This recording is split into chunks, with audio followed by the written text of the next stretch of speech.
మీ బట్టలకి సాఫ్టింగ్ ప్రొటెక్షన్ ఇచ్చే సరైన ప్రొడక్ట్ ఎలిమ్ ఫ్యాబ్రిక్ కండిషనర్.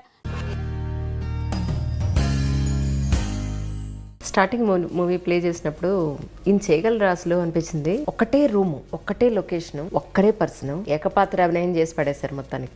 ఇది ఒక రకంగా నిజంగానే ఒక అదృష్టం ఈ వేషం రావటం, కానీ సేమ్ టైం చాలా భయపడ్డానమ్మా.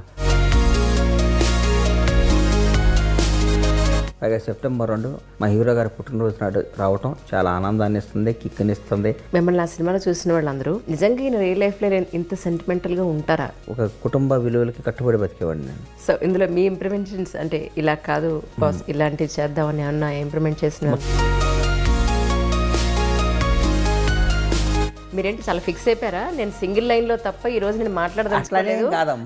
ఇదే పొలిటికల్ గా అయితే మీరు ఇలాగే మాట్లాడతారా? లో ఉండడానికి కారణం ఏంటి అంటే ఏం నమ్ముతారు? పవన్ కళ్యాణ్ గారి దయ. సో ఎందుకు అని అంటే మీరు ఆల్మోస్ట్ దేవుడు చూసినంత రాజకీయ నాయకులు ఉన్నారు, అవసరానికి మించి లేదా ఒక కొంత సేవింగ్ నుంచి బ్లాక్ మనీ వరకు, ఆ తర్వాత తరతరాలు వాళ్ళు కూర్చుని ఎంతగా సంపాదించి ఏం చేస్తారన్న పాయింట్లో మీరు ఒక డైలాగ్ చెప్తారు. అవకాశం కల్పించకూడదు, వచ్చిన అవకాశాన్ని వాడుకోపోవడం వాడు తప్పు. వాస్తవాల్లో బతుకుతాం ఎవరైనా సరే. సో ఇప్పటివరకు మీరు సంపాదించింది ఏంటి అని అంటే ఉంటారు? మిమ్మల్ని అడుగుతుంటే మీకు దానికి దీనికి సంబంధం లేదు, ఇది నాకు అప్లికబుల్ కాదు అని అన్నారు. అబద్ధం ఎందుకు చెప్పాలి? నేను ఈ అన్ని టైం వేస్ట్ మాటలు నేను మాట్లాడను.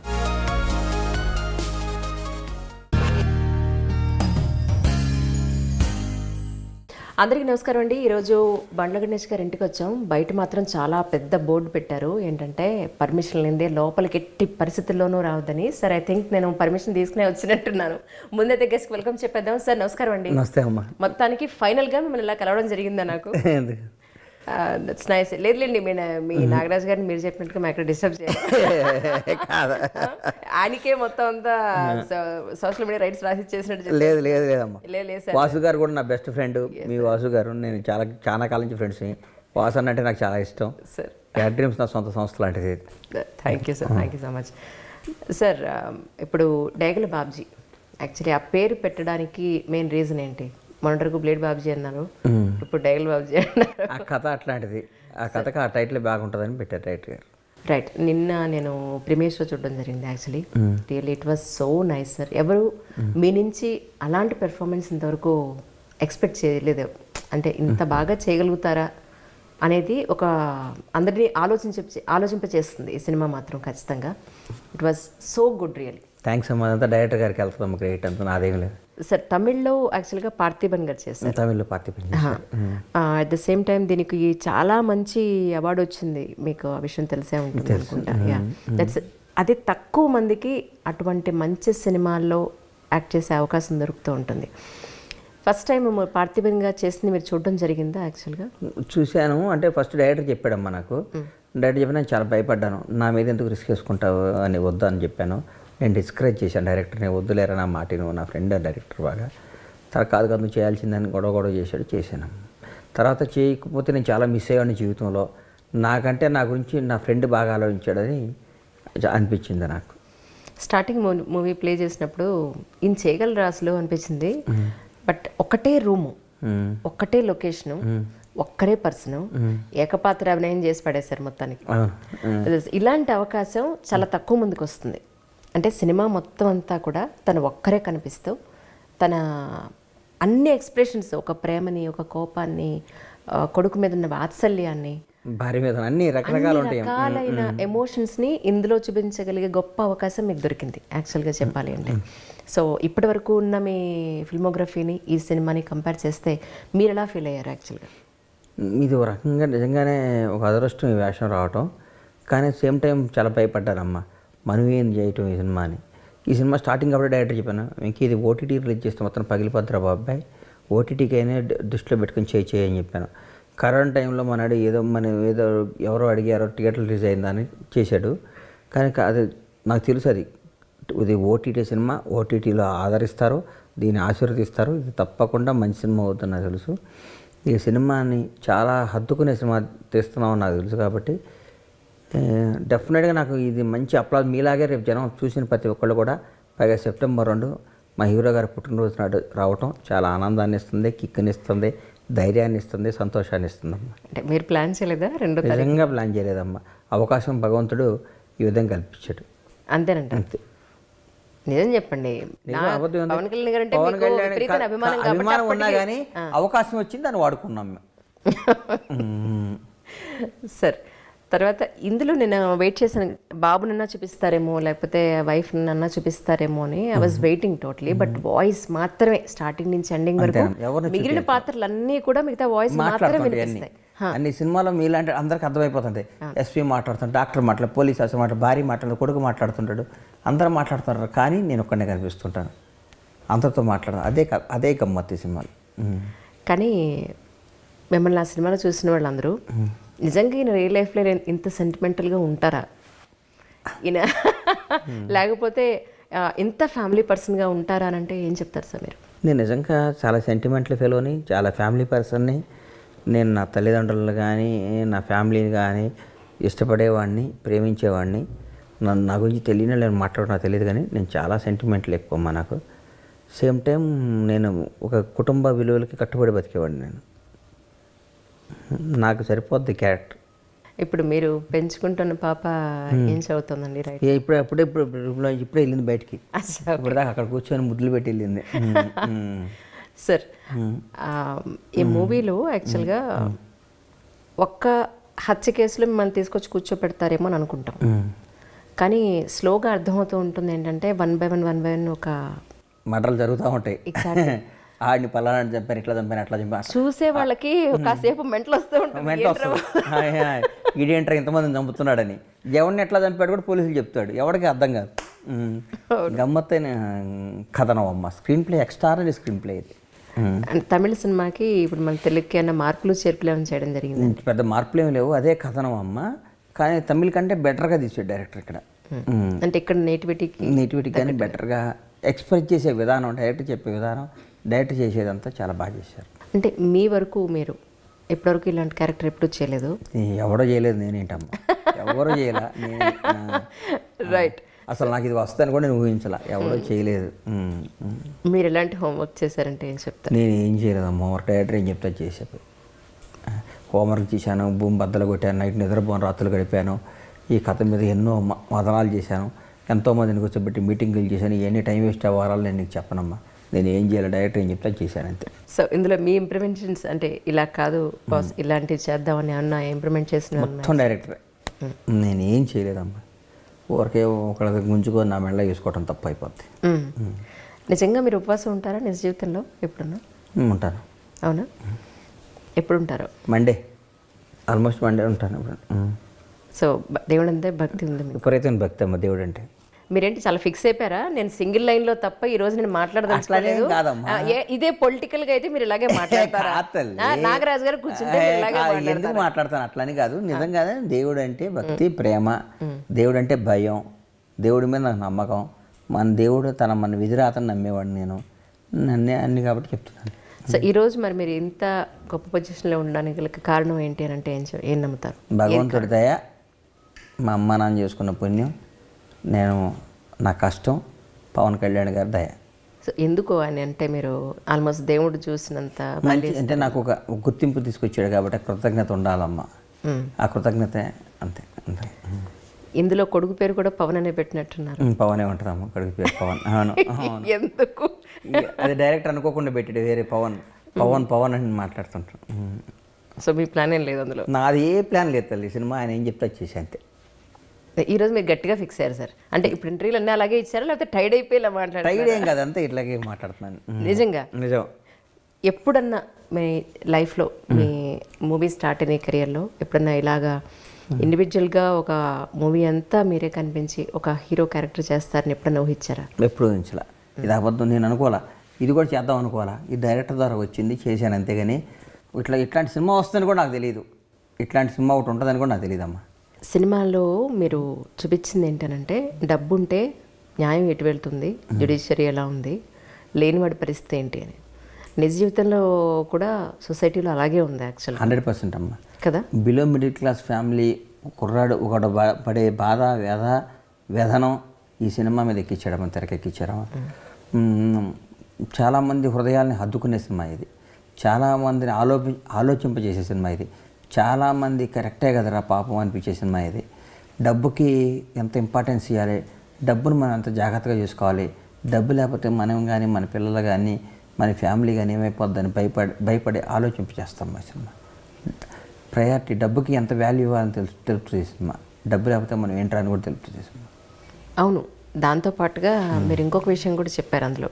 ఏంటనంటే ఎవరైతే ఇప్పుడు రాజకీయ నాయకులు ఉన్నారో వాళ్ళు అవసరానికి మించి లేదా ఒక కొంత సేవింగ్ నుంచి బ్లాక్ మనీ వరకు, ఆ తర్వాత తరతరాలు వాళ్ళు కూర్చుని ఎంతగా సంపాదించి ఏం చేస్తారన్న పాయింట్లో మీరు ఒక డైలాగ్ చెప్తారు. అవును, అందులో.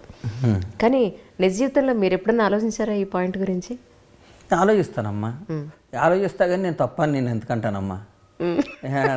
నేను తప్పని మాట్లాడినా. ఆ సినిమాలో ఉన్న గణేష్ గారు వేరు, విరిగా వేరు. వచ్చిన అవకాశాన్ని వాడుకోవటం, అవకాశం కల్పించకూడదు. వచ్చిన అవకాశాన్ని వాడుకోపోవటం వాడు తప్పు. నేను మడిగట్టుకొని కూర్చున్నాను, నేను మహాత్మా గాంధీ ముందు మనవాడిని, నేనేం చేయను అని చెప్పి నేను నమ్మనమ్మా. అవన్నీ వాస్తవాల్లో బతుకుతాం. ఎవరైనా సరే వచ్చిన అవకాశాన్ని వాడుకుంటాడు. వచ్చిన అవకాశాన్ని వాడుకోకపోతాడు మనిషే కాదు. అంతేగాని మడ్రలో మానభంగాలు చేయమని నేను చెప్పను. అవకాశం వస్తే వాడుకుంటాడు. మడ్రలో మానభంగాలు చేస్తే దొంగ అవుతారు కదమ్మా. ఇప్పుడు రాజకీయ నాయకుడు సంపాదించి అనుకోండి, వాడు రాజకీయ నాయకుడికి అవకాశం వచ్చి సంపాదించుకున్నాడు అనుకుంటాను నేను. అంతేగాని దాన్ని మరి ఎక్స్ట్రీమ్ వెళ్ళిపోయింది అనుకో, జనం దాన్ని తిరస్కరిస్తారు. దీనికైనా ఒక హద్దు ఉంటుందమ్మా. నిద్రపోవడానికి ఒక ట్యాబ్లెట్ వేసుకుంటాం, 10 ట్యాబ్లెట్లు వేసుకుని చచ్చిపోతాం. అవును, ఒక ట్యాబ్లెట్ వేసుకుంటే కమ్మగా నిద్రపోవచ్చు, అడిగ హ్యాపీగా మంచి స్లీప్ వేసామంటాం. నిద్ర వస్తుంది కానీ 10 ట్యాబ్లెట్లు వేసుకుంటే కోమాలకు వెళ్ళిపోతాం. ఏదైనా ఎక్కువైపోతే డేంజర్. ఏదైనా ఎంత మోతాదు ఉండాలో అంత ఉంటే జీవితం ఏదైనా సాఫీగా అయిపోతుందంట. ఇప్పుడు ఇంతకీ బయట ఎట్టి పరిస్థితుల్లోనూ లోపలికి రాకుండా బోర్డు ఎందుకు పెట్టారు చెప్పండి? ఎవరెవరో ఊరికే వచ్చి సాగు దొబ్బుతూ ఉంటారు పర్మిషన్ లేకుండా. నేనే ఎవరికో ఉంటానని మాట్లాడుతూ ఉంటానని చెప్తాను. నా వైఫ్ పిల్లలు అందరూ ఉంటారు, అందుకని ఎవరు వచ్చి డిస్టర్బ్ చేస్తుంటారని బోర్డు పెట్టించాను. Right right. సో లేదులేండి, బయట మీరు బోర్డు బండ్లాజ్ అని పెట్టారు కదా, సో అది చూసన్నా ఒక భయానికి మీ ఫ్యాన్స్ తప్ప ఎవరైనా పర్మిషన్ లేకుండా మన హద్దులు మన పర్సనల్లోకి రాకూడదని నా ఇష్టం. True true, absolutely sir, doubt లేదు అందులో. మీ లైఫ్లో మీకున్న సెంటిమెంట్స్ అంటే ఏం చెప్తారు? నాకు ప్రతి ఒక్కటి సెంటిమెంటేనమ్మా. నా తల్లి సెంటిమెంటే, నా తండ్రి సెంటిమెంటే, నా బిడ్డల సెంటిమెంటే, నా భార్య సెంటిమెంటే, నా ఫ్యామిలీ సెంటిమెంటే, నా ఫ్రెండ్స్ సెంటిమెంటే. నేను ఎలా ఇంటర్వ్యూ వెళ్తాను, అరే వాళ్ళు ఏంటో టైము అని అడుగుతాను. అట్లా నాకు అన్నీ చూసుకొని నేను అడుగేస్తూ ఉంటానమ్మా. నేను బాగా సెంటిమెంటల్ ఫీల్ అని. అట్లాగే చాలా కర్కొట్టకుండా కూడా కొన్ని విషయాల్లో మన ఎవడన్నా అనిపిస్తే వాడికి లెక్క ఇచ్చేయాలరా రివర్స్ అని ఫీల్ అవుతూ ఉంటాను. విత్ ఇంట్రెస్ట్ పే చేసేయాలి అని ఇంట్రెస్ట్ ఏదో పే చేసేదాకా ఊరుకోను. కర్మ సిద్ధాంతాన్ని నమ్ముతారా మీరు? నమ్ముతానమ్మా. అవునా? సో ఇప్పటివరకు మీరు సంపాదించింది ఏంటి అని అంటే ఉంటారు? నేను దేవుడు నన్ను ఇట్లా ఉండమని పెట్టాడు, నేను సంపాదించాను. కర్మ సిద్ధాంతం అంటే మన జీవితం ఇది, దేవుడు ఇట్లా డిజైన్ చేశాడు, ఇట్లా వెళ్తున్నాం. ఒక్కోసారి డౌన్ అయ్యామంటే దేవుడు మన ఇట్లా డిజైన్ చేశాడు, ఇట్లా అవుతున్నాం, ఇట్లా పైకి వెళ్ళాలని అవుతాను అంట. ప్రతి ఒక్కటి నేను నెగిటివ్గా ఆలోచించనమ్మా. నాకేమైనా ప్రమాదం వచ్చినా కానీ భగవంతుడు మనకి దెబ్బ కొట్టాలని పెట్టాడురా, ఈ 2-3 ఏళ్ళ నుంచి మనకి కలిసి రావట్లేదంటే మనకు అనుభవించాలరా, తర్వాత ఇట్లా వస్తుందిరా. నేను ఆశాజీవిని, గోలు కొడతాను, నమ్మకంతో బతుకుతాను, డెఫినెట్గా అనుకుని సాధిస్తాను, ధైర్యంతో ఉంటాను. అందుకంటే ఎప్పుడు డిప్రెస్ అవనమ్మా. పలానాడు అది అన్నాడు, పలానాడు ఇది అన్నాడు అంటాను. ఎవరైనా సరే నన్ను అంటే వాడు అనేస్తాను. నన్ను ఎవరన్నా అంటే నేను అనేస్తాను అంతే. ఏమవుద్ది అని అనుకుంటాను, నేను భయపడ్డాను నేను దీనికి. నేరా ఎవడన్నా నన్ను తక్కువగా మాట్లాడితే నేను అవతలాడే అంత పెద్దడే తక్కువగా మాట్లాడేస్తాను. అది నా వీక్నెస్ అవ్వచ్చు, నా బలం అవ్వచ్చు, నా ధైర్యం అవ్వచ్చు. నేను అవతలాని పొజిషన్ గురించి ఆలోచించను. నా మనసులో ఏదనిపిస్తే ఆయన పారేస్తాను అంతే. ఫ్రమ్ ద బిగినింగ్ నుంచి కూడా మీరు బేసిక్గా మీ ఫ్యామిలీ బిజినెస్ ఒకటి ఉంది యాక్చువల్గా, పౌల్ట్రీకి సంబంధించి. సో ఆ బిజినెస్ అనేది మనం పక్కన పెడితే ఫిల్మ్ ఇండస్ట్రీ అనేది అదర్ సెగ్మెంట్. సో ఈ రెండింటిలోనూ కూడా మీరు నేర్చుకున్నది ఏంటండి? ఏముందమ్మా, ఇప్పుడు ప్రతి ఒక్కళ్ళు కష్టపడతారమ్మా. కష్టపడ్డాడే పైకి వస్తాడు, కష్టపడినాడు పైకి రాడు, ఎన్ని కాదు, ప్రతి ఒక్కళ్ళు కష్టపడతారు. మనకంటే బాగా అద్భుతంగా కష్టపడతారు. ఎక్కడో కొన్ని వేల కిలోమీటర్ల నుంచి వచ్చిన పాపం బీహార్ నుంచి కానీ యూపీ నుంచి కానీ ఎక్కడి నుంచి వచ్చిన కార్మికులు పడే కష్టంలో మనం 1% పడం. కానీ అదృష్టం నమ్ముతాను నేను. మన కష్టంతో పాటు మన అదృష్టం కూడా కలిసి రావాలని నమ్ముతాను నేను. కష్టపడ్డాడే పైకి వస్తాడు, లేకుంటే అడుగు పైకి రాడు అనే మాటలు నేను నమ్మను. కానీ సినిమాలో మీరు చూపించింది ఏంటంటే డబ్బు ఎంత అవసరం అనేది, డబ్బు ఎంత చెడ్డదనేది కూడా మీరు చూపించారు అందులో. డబ్బు ఎంతవరకు సంపాదించాలి, ఏది అనవసరం ఏది అవసరం అనేది కూడా చెప్పారు. నిజ జీవితంలో మిమ్మల్ని అడుగుతుంటే మీకు దానికి దీనికి సంబంధం లేదు, ఇది నాకు అప్లికబుల్ కాదు అని అన్నారు. కరెక్ట్ అమ్మా. అబద్ధం ఎందుకు చెప్పాలి నేను? డబ్బు కొంచెం చాలమ్మా, మరీ డబ్బు ఎక్కువ, నేను డబ్బు సంపాదించి పేదలకు పంచుతాను, ఇవన్నీ టైం వేస్ట్ మాటలు నేను మాట్లాడను. ఎంత డబ్బు అని ఇంకా కావాలనుకుంటూ ఉంటాం. డబ్బు సంపాదిస్తేనే నాకు ఎక్కువ. డబ్బు అనవసరం, డబ్బు ఎన్ని మాటలు. ఇప్పుడు సరిపోదా మీకు? ఇప్పుడు మీకున్నది దేవుడు ఏం చెప్తాడు? ఎట్లా సరిపోద్దమ్మా? మనం ఎంత సంపాదించాం ఏంటి? దేవుడు ఎట్లా సరిపోద్ది? దేవుడు ఇంకా ఇంకా ఇంకెంత ఇస్తాను తీసుకుంటాను. సో ఇలాంటి సినిమాలు అంటే ఇది ఆల్మోస్ట్ నాన్ కమర్షియల్గా ఉంది టు బి ఫ్రాంక్ చెప్పాలంటే. ఓకే, ఒక మంచి సినిమా వచ్చింది, బండ్ల గణేష్ చాలా మంచి సినిమా చేశారనే టాక్ ఖచ్చితంగా వస్తుంది, నో డౌట్. డౌటే లేదమ్మా. సినిమా మెచ్చుకుంటారు, అందరు మెసేజ్లు పెడతారు, డైరెక్టర్కి మంచి బాగుంటుంది తల్లి. కరెక్ట్. అయితే ఇలాంటివి అంటే ఇది ఓటీటీ ఫిల్మ్ కాబట్టి మనకు పెద్దగా టెన్షన్ లేదు. అన్లెస్ అంటే ఇప్పుడున్న మార్కెట్ పరిస్థితుల్లో కోట్ల రూపాయలు పెట్టి తీసే సినిమాలు థియేటర్ ఖాళీగా ఉండడం వల్ల కానీ, లేదా బాక్స్ ఆఫీస్ దగ్గర బోల్తా కొట్టడం లాంటివి ఎక్కువ నష్టాలు చూసే పరిస్థితులు ఉన్నాయి. ఇలాంటి టైంలో ఇలాంటి ఏమంటారు నాన్ కమర్షియల్ మూవీ రావడం అనేది ఇట్స్ రియలీ గుడ్, ఒక మంచి మార్పు కొత్త స్టెప్ అనుకోవచ్చు. అయితే ఇలాంటి సినిమాలు తీసే ఉద్దేశం ఉందా? ఎందుకంటే మీరు ప్యూర్లీ బిజినెస్ మెన్గా ఆలోచించే మైండ్ సెట్ ఉన్న వ్యక్తి మీరు బేసిక్గా. సో ఇలాంటి సినిమాలు నేను తీనమ్మా, నేను తీను. అవునా? I don't want take risk. నేను సినిమా తీస్తే బాక్సులు బద్దలైపోవాలి, జనం ఆదరించాలి, రిలీజ్ రోజు పండగలాగా ఉండాలి, ఫక్తు కమర్షియల్ సినిమాలు తీస్తా, క్రేజీ సినిమా తీస్తా. నేను ఇట్లాంటి రిస్క్లు వేసుకునే సినిమా నేను తీయను, వాస్తవం చెప్తున్నాను నీకు. అవునండి. కానీ ఈ సినిమా తీయాలంటే ధైర్యం కావాలి, దమ్ము కావాలి. ఆ రెండు నాకు లేవు. ఇట్లా నా రిస్క్ తీసే దమ్ము, నా ధైర్యం నాకు లేదు. భగవంతుడు మీకు ఒక అవకాశం ఇచ్చి నీకు బోల్డ్ అంత అధికారం ఇస్తున్నాను, ఏం కావాలంటే అది చేసి నేను టేక్ ఇట్ గ్రాంటెడ్ అని అంటే ఏం చేస్తారు? ఫస్ట్ భగవంతుడు నాకు అవకాశం ఇవ్వడు, అట్లా అనడు, అన్నా కానీ నేను ఆలోచిస్తా. అలా కాదు. ఇప్పుడు సినిమాలో మీరు డైగల్ బాబ్జీ దాంట్లో ఏం చేస్తారు, మీకు వచ్చిన ఒక కష్టాన్ని మీకు నచ్చినట్టుగా దేనికి యాంటీ అయినా పర్లేదు చేసుకుంటూ వెళ్ళారు. అది మీకు సాటిస్ఫాక్షన్ ఇచ్చిందా, బాధనే మిగిల్చిందా అనేది మనం తీసి పక్కన పెడితే అల్టిమేట్లీ అది మీకు అవకాశం లేకపోయినా ఆ అవకాశాన్ని మీరు క్రియేట్ చేసుకున్నారు. సో ఆ మూవీ పాయింట్ ఆఫ్ వ్యూలో నేను అడుగుతున్నాను, సొసైటీలో ఎంతో చెడు ఉంది, సో మీకు కరెక్ట్ చేసే అవకాశం భగవంతుడు కనుక ఇస్తే ఏం చేస్తారు మీరు? ఎవడు వింటాడమ్మా మరి మాట, నువ్వు బలేదాన్ని ఇవన్నీ ఎందుకు వింటారమ్మా? ఎవడ మాట వినరు. విన్నారనుకో అని మనం చెప్తే మన పిల్లలే మనకి క్వశ్చన్ ఆన్సర్ చెప్తే నాన్న నువ్వు చాలేదు పని చూసుకో అంటారు. అవన్నీ నేను నమ్మనమ్మా. ఎవరు ఇప్పుడు ఎవడు గుంట ఆడే తీసుకుంటాడు, ఎవడు రోడ్డు ఆడే చేసుకుంటాడు. పుట్టినవాడు చచ్చిపోక తప్పదు, పుట్టినవాడు గిట్టక తప్పదు అంటారు. దాన్ని బాగా నమ్ముతాను నేను. ఇప్పుడు మన సమస్యలు మనమే తెచ్చుకుంటాం, ఆ సమస్యలు మనమే సాల్వ్ చేసుకుంటాం. మనకి ప్రాబ్లమ్స్ మనమే తెచ్చుకుంటాం, ఆ ప్రాబ్లమ్స్ మనమే సాల్వ్. అదే జీవితం. నేను ఏ సమస్య చేయను, ఇంట్లో కూర్చొని బయటికి వెళ్తే సమస్య వస్తాను, ఇంట్లో కూర్చుంటే వాడికి దేనికి పనికి వస్తాడు? బయటికి వెళ్ళాలి, సమస్యలు తెచ్చుకోవాలి, కొట్లాడాలి, ఫైట్ చేయాలి, అన్నీ చేసుకోవాలి, బతకాలి. అది జీవితం. నేను ఏం చేయనండి, మాకు గొడవలు వద్దండి, మా అబ్బాయి చాలా మంచివాడండి, ఇంట్లోంచి బయటికి వెళ్ళండి, ఇంట్లోనే వీడియో గేమ్స్ ఆడుకుంటా అంటే నాకు అట్లాంటి కొడుకు పుట్టినా నువ్వు కొన్ని ఉంటే గొంతుక పిసికేస్తాను. ఇప్పుడు మీ పిల్లలు అలాగే పెంచుతాను. నేను అట్లా పెంచాను, తిరగంటారా అని చెప్తాను. ఓకే, తిరగండి, కష్టపడండి, ప్రాబ్లమ్ సాల్వ్ చేసుకోవాలి, ప్రాబ్లం తెచ్చుకోండి. కొట్లాటలు తీసుకురండి, కొట్లాటలు తెచ్చుకోవద్దు, తప్పుంటే కొట్టుకోండి, తిట్టుకోండి, కానీ బాగా బతకండి. మనకి ఎందుకని అట్లా ఆ స్టైల్ నాది. ఇప్పుడు ఇందాక మీరు అన్నట్టు పుట్టినవాడు గిట్టక తప్పదు అని నగ్న సత్యాన్ని మీకు తెలుసు, తెలిసినా కూడా మరి డబ్బు మీద మీకు ఎందుకంత వ్యామోహం? డబ్బు మీద వ్యామోహం లేదా? మనిషి ఎట్లా అవుతాడు? దేని మీద ఉంటుంది వ్యామోహం? డబ్బు మీద వ్యామోహం కదా. డబ్బు సంపాదన కనీసం ఉండాలి, అవసరం అమ్మ. ఈరోజు తల్లిదండ్రుల కంటే ఎక్కువ విలువైంది డబ్బు అమ్మ. డబ్బు లేకపోతే రేపు చేసే ఫేస్ ప్రాబ్లం వచ్చింది, దాన్ని ఎట్లా సాల్వ్ చేస్తారు? ఫోన్ ఎత్తడం ఎవడు? ఫోన్ ఎత్తరు ఎవరు? మనకు డబ్బు ఉండాలి, డబ్బు కష్టపడి సంపాదించుకోవాలి, సేవ్ చేసుకోవాలి. నేను చాలామందిని డబ్బు లేని వాళ్ళని చూస్తాను, నాకు తెలుసు ఆ బాధ తెలుసు, ఆ వ్యధ తెలుసు. డబ్బు ఎంత ఇంపార్టెన్సో నాకు తెలుసు. అందుకని మన తల్లిదండ్రులు మనం ఎంత పూజిస్తామో, ఎంత ప్రేమిస్తామో, మన డబ్బును కూడా అంత ప్రేమించి పూజించాలి. ఆ డబ్బే ఉందలేరా అని నేను మాట్లాడను అంటే నాకు వాడి మీద వాడి క్యారెక్టర్, వాడి మీద నాకు విరక్తి కలుగుతుంది, కరెక్ట్ కాదనిపిస్తుంది. మీకు కష్టం వస్తే ఫస్ట్ మీరు ఫోన్ చేసి నాకు ఈ ప్రాబ్లం వచ్చిందని చెప్పేది ఎవరికి అంటే నేను ఎవడో చెప్పను నాకు కష్టం వస్తే, నిజమా? నేనే సాల్వ్ చేసేస్తాను. ఈ రోజు సరే, ఈ రోజు అంటే మీకు ఒక స్థాయిలో ఉన్నారు, ఎవరికి ఫోన్ చేసినా ఏ స్థాయి లేనప్పుడు కూడా నేను వాడు చెప్పేవాడు కదా.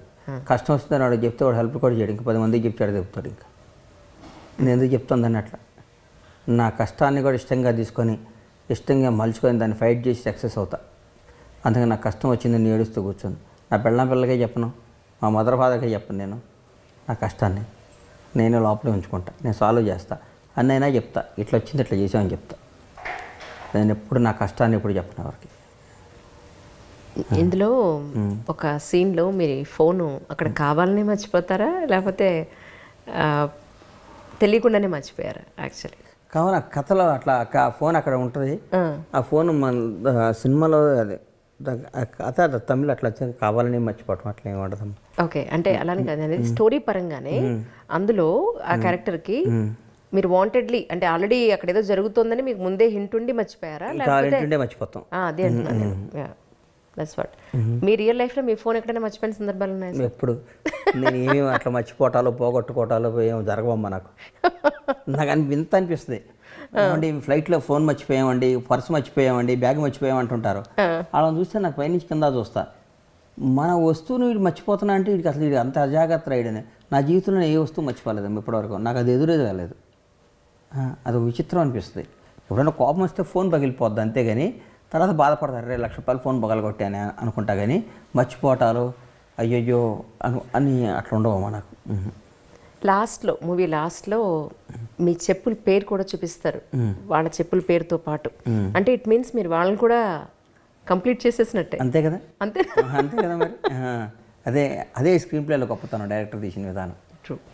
కానీ ఒక అమాయకమైన వ్యక్తి, ఒక కల్మషం లేని వ్యక్తి, లేదు అంటే ఎవరి సపోర్ట్ లేకుండా ఒక చిన్న ఫ్యామిలీ నుంచి వచ్చిన వ్యక్తికి ఒక మోసం చూస్తే పిల్లిని సైతం ఒక రూమ్లో పెడితే ఎలా అయితే రివర్స్ అవుతుందో అదే ఈ కథ అమ్మ కదా అనిపించిందా మీకు? అంతే చాలా. ఇప్పుడు ఏదైనా తెగేదాకా లాగకూడదమ్మా, లాగిన ట్యాక్ చేయాలి కానీ లాగేయకూడదు. ఒకసారి తెగితే అతుక్కోదు. ఎంత తెగిపోయినాక కానీ ఎంత అతికిచ్చింది అవుద్ది. బంధమైనా రిలేషన్ అయినా ఏదైనా తెంపుకోకూడదు. తెంపిన ట్యాక్ చేయాలి కానీ తెంపేయకూడదు. తెగిపోతే ఏముందమ్మా లైఫ్, ఏముంది కిక్కే ఉంది. ఇంకా ఎంత ఒకసారి తెగిపోయినాక తెగిపోయినట్టే అంతే. కథ అట్లాంటిది కథ. ఒక నమ్మిన భార్య, ప్రాణంగా చూసే భార్య, పిల్లాడి కోసం బతుకుతాం అనుకున్న భార్య భర్తను ఒకసారి మోసం చేసి 2 సార్లు మోసం, 14 జీవితం మోసం చేస్తే వీళ్ళు అయిపోయాడు. కథ అదే సింపుల్ కథ, బ్రహ్మాండంగా ఉంటుంది అమ్మ కథ. అవును అవును. లేదు, moral of the story was so good really. కానీ నిజం చెప్పండి, మీరు సినిమాలో చేసిన తర్వాత మీలో ఒక అంతర్మదనం ఏమీ రాలే? అబ్బాయి ఈ సినిమా నేను చేయకపోతే చాలా తప్పు చేసినాడు అయ్యేవాడిని, చేసి మంచి పని చేశాను ఫీల్ అయ్యా డబ్బేం చెప్పినాక. హ్యుమానిటేరియన్ గ్రౌండ్స్లో మీకేమి? నాకు హ్యుమానిటేరియన్ గ్రౌండ్స్లో అంటే నాకు నిజం కదా, డబ్బు లేకపోతే ఎవడైనా ఇంతే కదా. ఇంకా ఈ సినిమా చేసిన తర్వాత నాలో జాగ్రత్త పెరిగింది. ఇంతకుముందు ఎవరికంటే డబ్బులు ఇట్లాంటి అట్లా ఇచ్చాను, ఈ మధ్య అవి కూడా ఎందుకురా జాగ్రత్తగా ఉండాలి. డబ్బే ప్రపంచాన్ని శాసించేది, డబ్బే చాలా విలువగలది, డబ్బే అని అనిపించింది. సో ఇప్పుడు ఈ సందర్భంగా ప్రేక్షకులందరికీ ఈ మూవీ గురించి మీరు ఏం చెప్పదలుచుకున్నారో ఒక మాటలో? ఇది మంచి సినిమా, హృదయాన్ని హద్దుకునే సినిమా, మంచి కథనంతో. అక్కడ పార్థిపన్ రాసి యాక్ట్ చేశాడు, దాని ఇక్కడ వెంకట్ అనే కుర్రాడు నా ఫ్రెండ్ అద్భుతంగా చేశాడు. ఈ సినిమా తప్పకుండా ఆహా ద్వారా ఓటీటీలో చూసి నన్ను దయచేసి మీ అభిప్రాయం మాకు చెప్పి నన్ను ఆశీర్వదిస్తారు. మీరు మంచి సినిమా తీశారని మీరు డెఫినెట్గా మీరు ఇట్లాంటి కథలు ఆలోచించడానికి కూడా మీకు అవకాశం ఉంటుంది. చాలామందికి కూడా ఈ సినిమా చాలా జీవితాల దగ్గరగా ఉండే సినిమా అమ్మాయిది. True true. కానీ లాస్ట్ మినిట్ వరకు కూడా ఎవరు ఎక్స్పెక్ట్ చేయరు.